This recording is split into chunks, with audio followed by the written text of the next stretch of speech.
আসসালামু আলাইকুম রহমতুল্লাহি ওয়া this is doctor Mohammad Tanjim Hossain Tamim twins হোমিওকেয়ারের পক্ষ থেকে জানাচ্ছি আন্তরিক শুভেচ্ছা সবাইকে।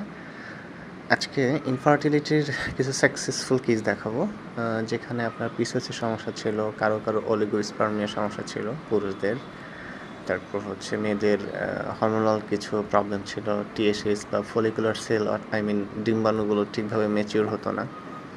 নানান ধরনের সমস্যার জর্জরিত পেশেন্ট আমরা পেয়ে থাকি। তা আলহামদুলিল্লাহ, with the help of homeopathic medicine by the grace of almighty Allah, আমরা সাকসেসফুল কেস পেয়ে যাচ্ছি। আল্লাহ আমাদের উপর সহায় হচ্ছেন, আমরা ভালোভাবে রেজাল্ট পাচ্ছি। The fertility help in homeopathy, এটা হচ্ছে আমার একটা ফেসবুকের অনলাইন গ্রুপ।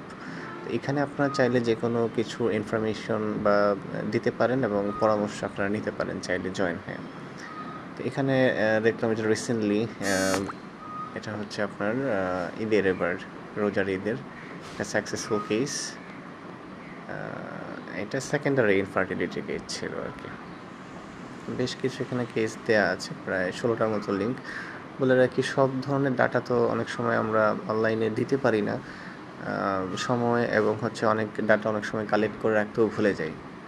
তা আমি বলবো যে যাদের ইনফার্টিলিটির সমস্যা আছে, বন্ধ্যাত্বের, সেটা হতে পারে পুরুষ এবং নারী উভয়ের, আপনারা চাইলে একজন রেজিস্টার্ড হোমিওপ্যাথিক চিকিৎসকের পরামর্শ নিতে পারেন, যেটা আমি মনে করি যে আপনাদের জন্য ইনশাআল্লাহ আল্লাহর রহমতে সহায় হবে।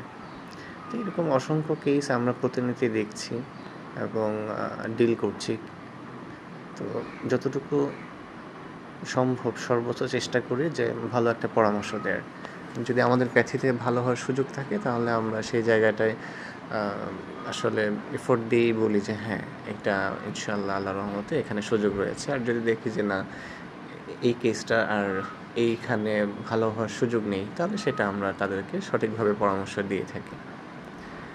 তো আমি বলবো যে আসলে এটা সময় সাপেক্ষ কেস, এগুলোতে ধৈর্য ধরতে হয়, কারণ এক একজনের এক এক রকমের সমস্যা হয়ে থাকে। তো এই সমস্যাগুলো সমাধানের সময় সাপেক্ষই হয়ে থাকে। কিছু সময় কিছু কিছু কেসে দেখা যাচ্ছে অল্প সময় লাগে, কিছু কেসে লাগে একটু বেশি সময় লাগে। এটা ডিপেন্ড করে হচ্ছে কন্ডিশনটা কীরকম আছে সেটার উপর। তা আমি চাইবো যে আপনারা এই ধরনের কোনো সমস্যার সম্মুখীন হলে নিকটস্থ একজন হোমিওপ্যাথিক ডক্টরের পরামর্শ নিতে পারেন। Thank you so much.